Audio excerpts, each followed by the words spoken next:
Continue करेंगे। जैसा कि आपने क्वेश्चन नंबर 3 में थर्ड पार्ट को कंप्लीट किया था, 1 part, second part and third part. तो आज जो बचे हुए हैं 4, 5 एंड 6, उस 3 पार्ट्स और बचे हुए, उन 3 पार्ट्स को हम क्या करेंगे, आज कंटिन्यू करेंगे। ठीक है, किस मेथड से करेंगे, तो सब्स्टिट्यूशन मेथड से ही करेंगे। ठीक है, तो पहले क्वेश्चन देख लेते हैं। From the pair of linear equations for the following problems and find their solution bye substitution method. जैसा कि आपको पता है कि क्वेश्चन नंबर 3 में जितने भी पार्ट्स हैं, टोटल 6 पार्ट्स हैं, तो हमने 3 पार्ट्स तो ऑलरेडी कर रखा है। तो 3 पार्ट्स में हमने क्या किया था, जो भी क्वेश्चंस दिए हुए थे उनके लीनियर इक्वेशंस के हमने क्या बनाए थे, पेयर बनाए थे, पेयर ऑफ लीनियर इक्वेशंस बनाए थे। देन हमने उन सॉल्यूशंस को क्या किया था, सब्स्टिट्यूशन मेथड से फाइंड किया था। तो अब इसी तरह से हम क्वेश्चन नंबर 4 में आ गए हैं, 3 का 4 पार्ट में। उसमें भी क्या बोला है, the taxi charges in a city consist of a fixed charge together with the charge for the distance covered. बोल रहा है कि एक टैक्सी है, एक टैक्सी चार्ज करती है एक ही सिटी में, एक फिक्स चार्ज करती है और एक charge for the distance means charge per kilometre. ठीक है, चार्ज पर किलोमीटर चार्ज करती है। इट मींस कि पर किलोमीटर एक चार्ज करती है और एक फिक्स चार्ज है, दोनों को साथ में चार्ज करती है टुगेदर। बोला है कि for a distance of 10 kilometre the charge paid ₹105। एक फिक्स चार्ज तो कर ही रही है, प्लस डिस्टेंस कितना 10 किलोमीटर, उसके लिए कितना पे करना पड़ रहा है, 105। And for a journey of 15 kilometre the charge paid is ₹155।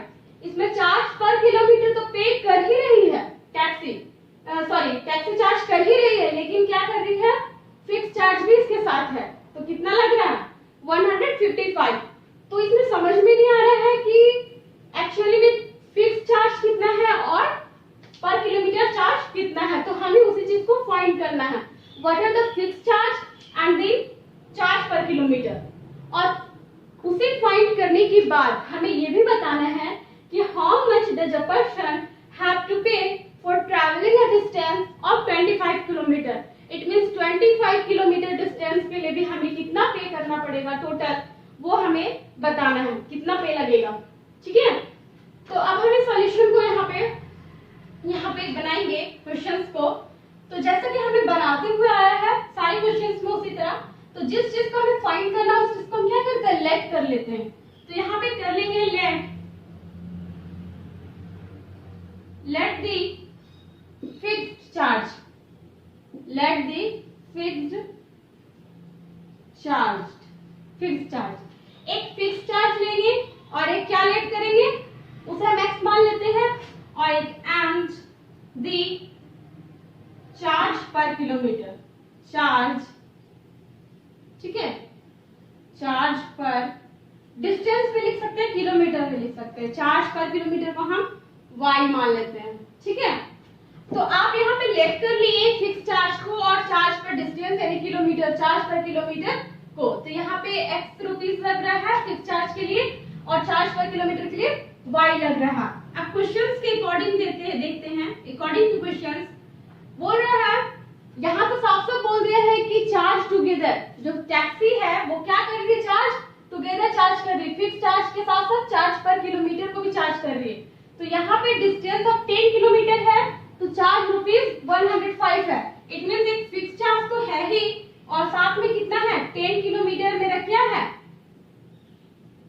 10 kilometre क्या पर चार्ज किलोमीटर है ना, तो 10y हो जाएगा, 10y होगा ना, और इज इक्वल टू कितना पे करना पड़ रहा है, 105। तो ये आपके पास एक इक्वेशन मिला, इसे इक्वेशन 1 मान लेते हैं।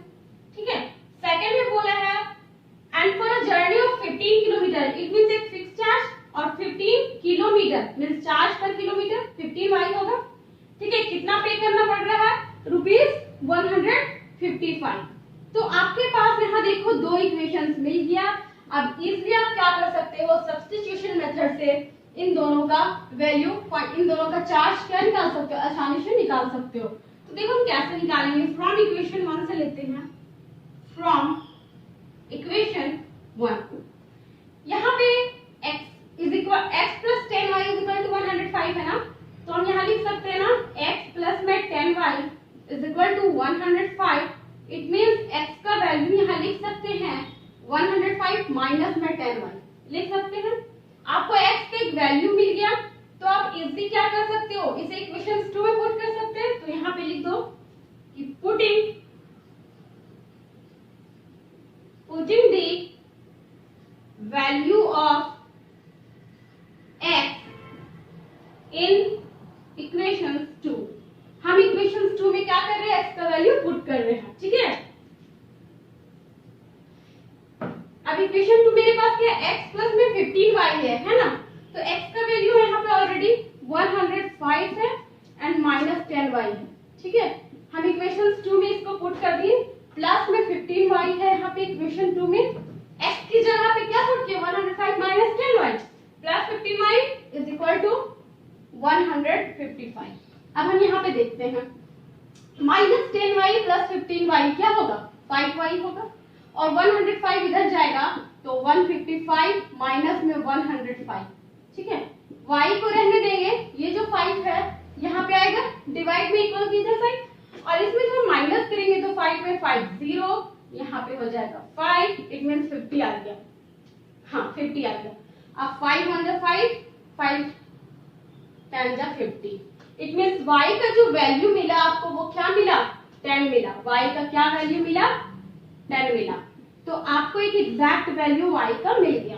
अब y का मिल गया इट मींस क्या मिला, चार्ज पर किलोमीटर कितना है 10 रुपीज, ठीक है। तो अब हमें x भी निकालना है, तो इस y का वैल्यू हम जो मर्जी उस इक्वेशन में पुट कर सकते हैं। तो हम पुट कर देते हैं इक्वेशन 1 में, तो पुटिंग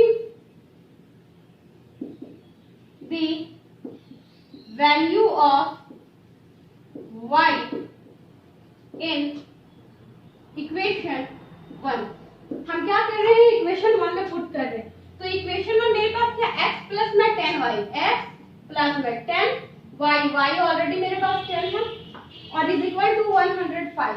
अब आप यहाँ पे देखो x इज इक्वल टू 105 तो है, ये प्लस में 100 इंटू 100 इधर जाएगा तो माइनस में होगा, तो 10 इंटू 10 क्या हो जाएगा 100 आएगा, 100 आ गया।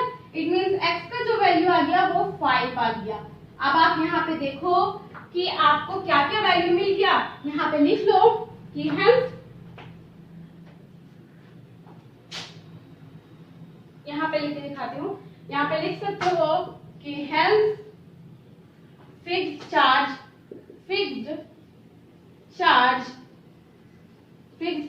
Is equal to, fixed charge क्या आ गया आपके पास, आपने x माना था ₹5, तो आप यहाँ पे लिख सकते हो आंसर में ₹5 एंड आपको क्या निकालना है और y क्या है charge per kilometre, and charge per kilometre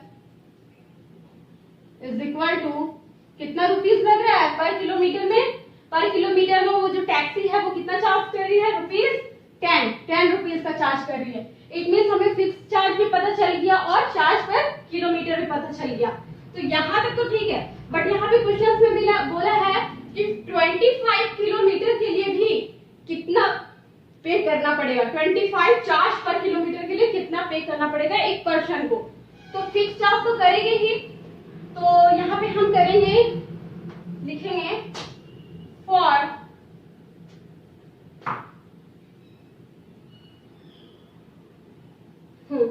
लिखेंगे फॉर अ डिस्टेंस ऑफ कितना बोल रहा है 25 किलोमीटर, ठीक है। For a distance of 25 kilometre, ठीक है। इसी को फाइंड करना हमें, तो 25 किलोमीटर के लिए क्या होगा, ठीक है। तो आप यहाँ पे देखो 25 किलोमीटर के लिए देखो यहाँ पे x फिक्स चार्ज तो करेगी ही, ठीक है। यहाँ पे देखो फिक्स चार्ज करेगी और प्लस में 25 kilometre it means charge per kilometre 25 into आई, यही ना हमें निकालना है इक्वल टू व्हाट, कितना पे करेगी यही निकालना है। तो हम क्या करेंगे फिक्स चार्ज और चार्ज पर किलोमीटर का वैल्यू पुट कर देंगे तो सिंपली आंसर आ जाएगा। अब यहाँ पे देखो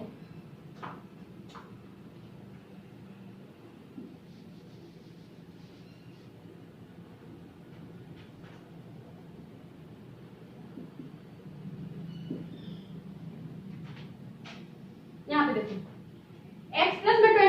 वाई है, x का वैल्यू कितना है, इट मींस फिक्स चार्ज कितना है 5 रुपीस है, 25 चार्ज पर किलोमीटर कितना लगा है रुपीस 10 लग रहा है। यहाँ देखो 5 प्लस में 25 मल्टीप्लाई 10 कितना होगा 250 is equal to 255, hence rupees 255। तो ये हो गया आपका आंसर। ठीक है, अब आपको आई थिंक यहाँ तक ये क्वेश्चन बहुत इजी समझ में आ गया होगा। ठीक है, हमने सेम हर क्वेश्चन की तरह x और y का वैल्यू निकाला, जिस तरह से हम यहाँ पे मान लेते हैं जिस चीज को, उसी चीज को हम यहाँ पे फाइंड कर लेते हैं। फाइंड किए यहाँ तक तो मेरा आंसर आ गया, बट इसमें एक क्वेश्चन सॉल्व कर दिया कि 25 किलोमीटर के लिए एक पर्सन को कितना देना पड़ेगा, 25 चार्ज पर किलोमीटर के लिए। तो एक तो जो टैक्सी है वो फिक्स चार्ज करेगी ही करेगी, और 25 पर किलोमीटर के लिए भी यहाँ पे 25 इंटू वाई होगा। तो x और y का जो वैल्यू पता चल गया, तो हम फाइनली 25 किलोमीटर के लिए वैल्यू फाइंड कर लिए। तो आई होप ये क्वेश्चन आपको समझ में आ गया होगा। ठीक है, अभी नेक्स्ट क्वेश्चन नंबर 3 का फिफ्थ पार्ट है ना। फिफ्थ पार्ट में क्या है, a fraction becomes 9/11 if 2 is added to both the numerator and denominator. If 3 is added to both the numerator and denominator, it becomes 5/6. Find the fraction. बहुत easy question है। ये question में बोला है कि एक फ्रैक्शन है जो 9/11 हो जाता है अगर उसके न्यूमरेटर एंड डिनोमिनेटर दोनों में क्या 2 ऐड करते हैं। ठीक है, और फिर बोला है कि अगर वो फ्रैक्शन 5/6 हो जाता है अगर हम न्यूमरेटर एंड डिनोमिनेटर दोनों में क्या 3 ऐड करते हैं। तो आपको बताना है कि वो फ्रैक्शन क्या हो सकता है। तो हमें ये पता है कि जिस चीज को हमें निकालना होता है हम उसी चीज को हम लेट कर लेते हैं। तो यहाँ भी वही काम करेंगे, लेट। फ्रैक्शंस के लिए हमें क्या चाहिए, न्यूमरेटर एंड डिनोमिनेटर। तो न्यूमरेटर लेट करेंगे, let the numerator, let the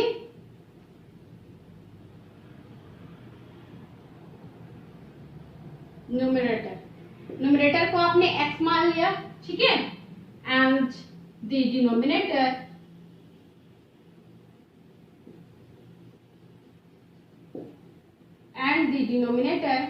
is equal to y। आपने डिनोमिनेटर को क्या किया, y मान लिया। इसमें फ्रैक्शन क्या होगा, x/y होगा, तो वो लिखना नहीं है। ठीक है, आपने न्यूमरेटर मान लिया, डिनोमिनेटर मान लिया। अब हम क्वेश्चंस के अकॉर्डिंग यहाँ पे देखते हैं कि बोला है एक फ्रैक्शन 9/11 हो जाता है अगर उसके न्यूमरेटर एंड डिनोमिनेटर में 2 ऐड करते हैं। तो हम मान लेते हैं न्यूमरेटर को x एंड डिनोमिनेटर को y। ठीक है, इसके बोल रहा है कि दोनों में जब हम 2 ऐड कर देते हैं तो वो जो फ्रैक्शन है वो 9/11 हो जाता है। यही बोल रहा है ना, जिसको हम क्रॉस मल्टीप्लिकेशन करके लीनियर इक्वेशंस बनाएंगे। ठीक है, तो हम क्रॉस मल्टीप्लिकेशन करते हैं x + 2 को 11 के साथ एंड y + 2 को 9 के साथ। ठीक है, क्रॉस मल्टीप्लिकेशन। तो 11 × x 11x plus 11 × 2 22 is equal to 9 × y 9y plus में 9 2 जा 18। अब आप यहाँ पे देखो 11x तो है ही, ये 9y है इक्वल में, इधर ले आएंगे तो -9y हो जाएगा, एंड 18 है माइनस में 22 करेंगे तो क्या हो जाएगा, माइनस में 4 हो जाएगा, होगा ना। ठीक है, ठीक है, तो आपके पास एक इक्वेशन मिल गया। क्या मिला, 11x - 9y is equal to -4। आप एक इक्वेशन 1 कंसीडर कर लेते हैं यहाँ पे। अब नेक्स्ट क्या बोला है कि एक फ्रैक्शन है 5/6 हो जाता है अगर उसके न्यूमरेटर एंड डिनोमिनेटर में 3 ऐड करते हैं। न्यूमरेटर में 3 एंड डिनोमिनेटर में भी क्या बोला है 3 ऐड करते हैं। न्यूमरेटर आपका x है, डिनोमिनेटर y है, उसमें 3 ऐड कर देते हैं तो फ्रैक्शन क्या हो जाता है 5/6 हो जाता है। अब इसमें भी हम क्रॉस मल्टीप्लिकेशन करेंगे तो 6x यहाँ पे 6x होगा प्लस 6 3 जा 18 is equal to 5 × y 5y plus 5 × 3 15। ठीक है, अब आप यहाँ पे देखो 6x इधर आएगा तो -5y और 15 है और माइनस में 18 करेंगे तो क्या हो जाएगा माइनस में 3। तो आपके पास यहाँ पे सेकंड इक्वेशन भी बन गया। सेकंड इक्वेशन, तो 2 इक्वेशंस आपको चाहिए थे, दोनों इक्वेशंस मिल गया। तो अब आप इजी सब्स्टिट्यूशन मेथड से आप क्या कर सकते हो, उस फ्रैक्शंस को फाइंड कर सकते हो। तो देखो यहाँ पे कैसे करेंगे, देखो यहाँ पे हम सबसे पहले इक्वेशन 1 से लेंगे। तो यहाँ पे लिखो बाय इक्वेशन 1, इक्वेशन 1 से लेते हैं। तो आपके पास 11x minus 9y is equal to -4 है। तो यहाँ पे देखो हम किसी एक वेरिएबल का वैल्यू निकालते, चलो x के लिए ही निकाल लेते हैं। तो यहाँ पे 11x तो है ही इज इक्वल टू, यहाँ पे -4 है, ये 9y को हम दूसरे साइड ले जाते हैं तो प्लस 9y होता है। तो यहाँ पे पहले ऐसे लिख लेते हैं, 9y लिख लेते हैं प्लस में 9y, ऑलरेडी यहाँ पे -4 है तो -4 रहने दिए। अब आप इसको ऐसे भी लिख सकते हो, x का वैल्यू 9y - 4 और डिवाइडेड बाय में ये 11 होगा। तो आपको एक x का वैल्यू मिल गया। अब आप क्या करोगे, इस x की वैल्यू को इक्वेशन 2 में पुट करोगे। तो यहाँ पे लिखो putting the value of x in equation 2। अब हम इक्वेशन 2 में पुट करके देखते हैं। इक्वेशन 2 मेरे पास है 6x - 5y is equal to -3, ठीक है। तो यहाँ पे 6 है और x का वैल्यू पुट करना ना, तो x का वैल्यू 9y - 4 और डिवाइडेड बाय में 11 यही है।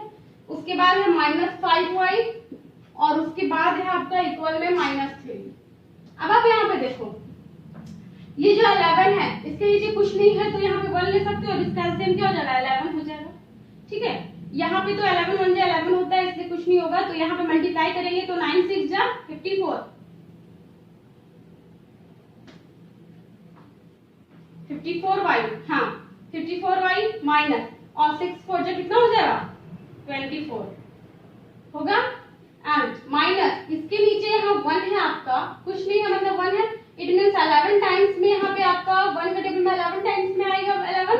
तो 11 को 5 से मल्टीप्लाई करेंगे तो क्या होगा 55, ठीक है, और इज इक्वल टू -3 आपके पास। यहाँ देखो -55y एंड प्लस में 54y, इट मींस -y यहाँ पे होगा, ठीक है, और -24 होगा और इज इक्वल टू 11 है और यहाँ पे -3 है। इसको 11 को यहाँ ले जाएंगे, ये डिवाइड में है तो यहाँ क्या हो जाएगा मल्टीप्लिकेशन में, इट मींस 11 मल्टीप्लाई -3 -33 होगा।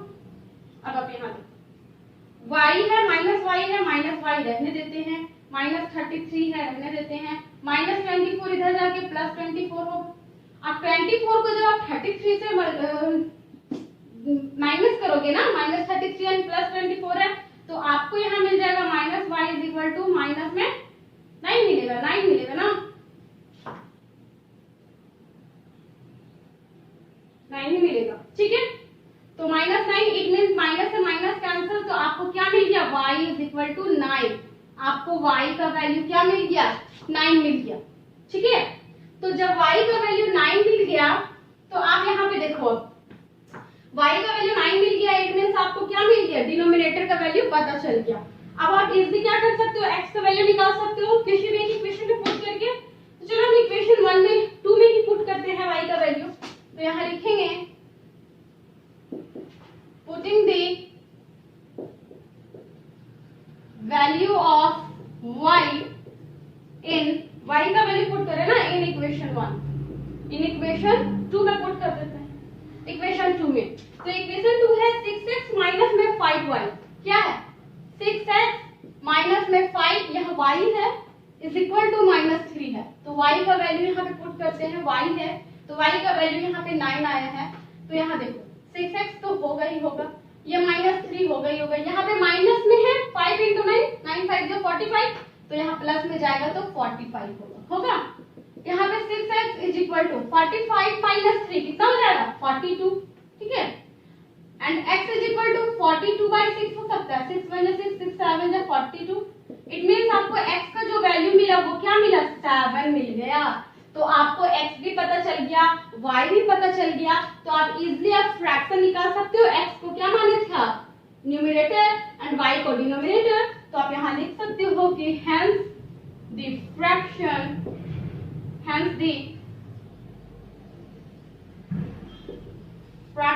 is 7 by numerator by denominator, तो 7 by एंड डिनोमिनेटर कितना है आपका 9, 7/9। This is the answer. I hope कि ये क्वेश्चन भी आपको इजीली समझ में आ गया होगा। ठीक है, अब यहाँ पे हम नेक्स्ट क्वेश्चन को देखेंगे। क्वेश्चन नंबर 3 का क्वेश्चन नंबर 6। ठीक है, क्वेश्चन नंबर 6 में है 5 years hence the age of Jacob will be 3 times that of his son। बोल रहा है कि 5 years hence मींस 5 साल के बाद जो है, आफ्टर 5 years क्या हो जाएगा, जैकब की जो एज होगी ना वो उसके सन से 3 गुना हो जाएगा। उसके सन से क्या हो जाएगा, 3 टाइम्स हो जाएगा। ठीक है, तो बोल रहा है 5 years ago, 5 साल पहले the Jacob's age was 7 times that of his son। बोल रहा है कि 5 साल पहले जो जैकब की एज थी वो उसके बेटे से क्या थी, 7 टाइम्स थी। 5 साल पहले उसके बेटे से 7 टाइम्स थी और 5 साल बाद क्या हो जाएगा, उसके बेटे से जैकब की एज 3 टाइम्स हो जाएगी। तो what are their present age, तो उसका दोनों का प्रेजेंट एज क्या होगा वो हमें फाइंड करना है। तो दोनों का प्रेजेंट एज निकालना है तो हम उसी को क्या करते हैं, लेट करते हैं। तो यहाँ पे करेंगे let the present age of Jacob का प्रेजेंट एज हम मान लेते हैं, x मान लेते हैं। ठीक है, and the present age of his son, और उसके बेटे का भी हम प्रेजेंट एज y मान लेते हैं। ठीक है, दोनों का हम प्रेजेंट एज यहाँ पे लेट करनी है। तो अब हम क्वेश्चंस के अकॉर्डिंग यहाँ पे देखेंगे।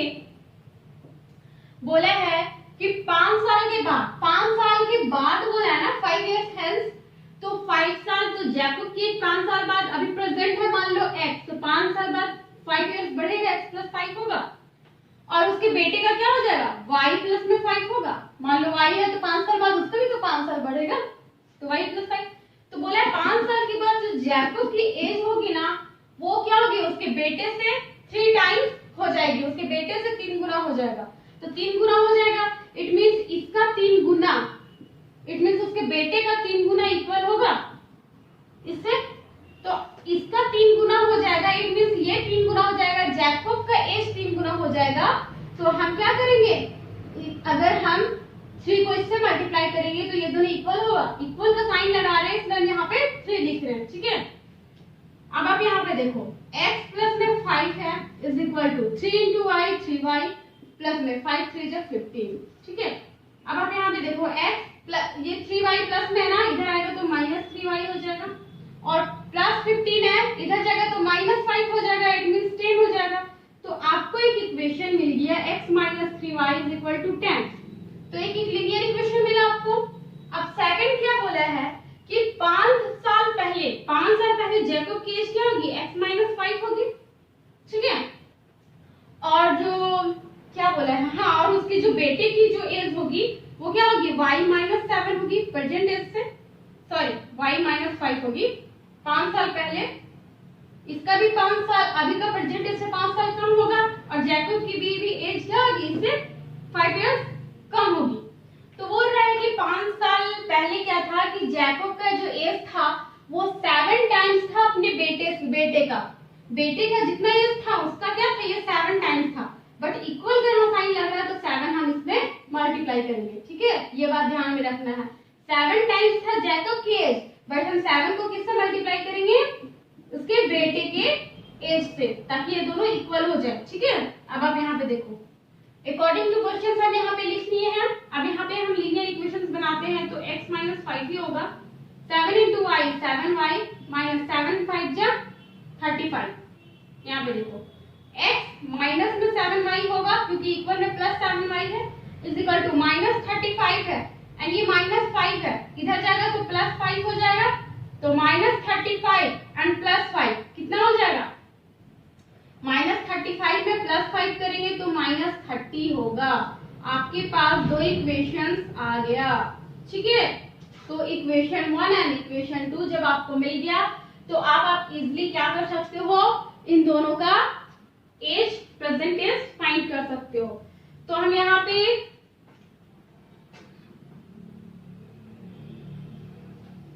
ठीक है, करेंगे कि इक्वेशन 1 से क्या करेंगे, इक्वेशन निकाल, किसी भी वेरिएबल के इक्वेशन निकाल के दूसरे इक्वेशन में पुट करेंगे। तो इक्वेशन 1 से हम लेते हैं x - 3y = 10, यही है ना।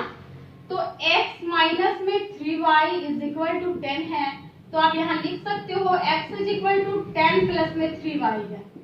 आपको x का एक वैल्यू मिल गया, ठीक है, 10 प्लस में 3y। अब पुट कर दो आप, तो putting the value of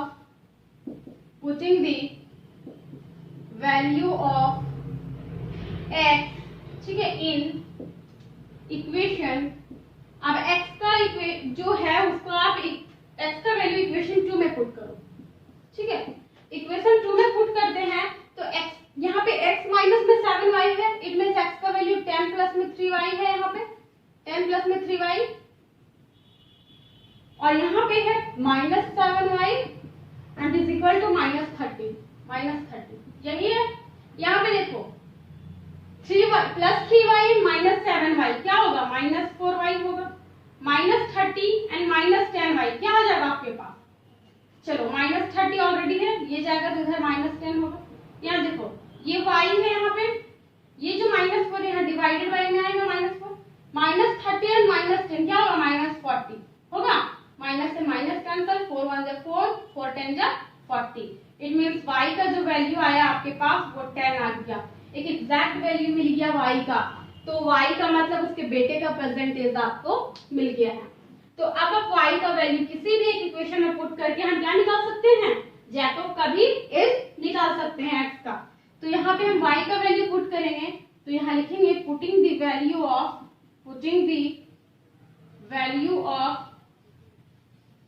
y in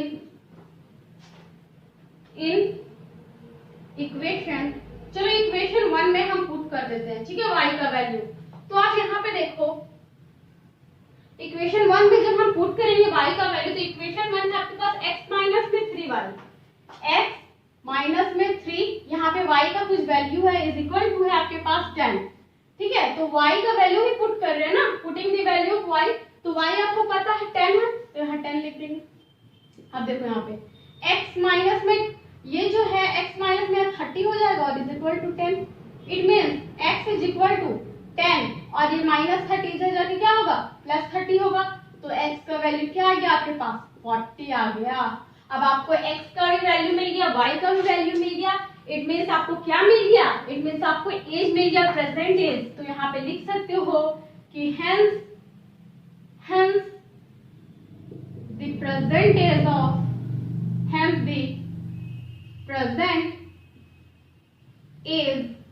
of Jacob का प्रेजेंट एज क्या मिला है, 40 इयर्स। तो जैकोब, तो यहाँ लिख सकते हो 40 इयर्स and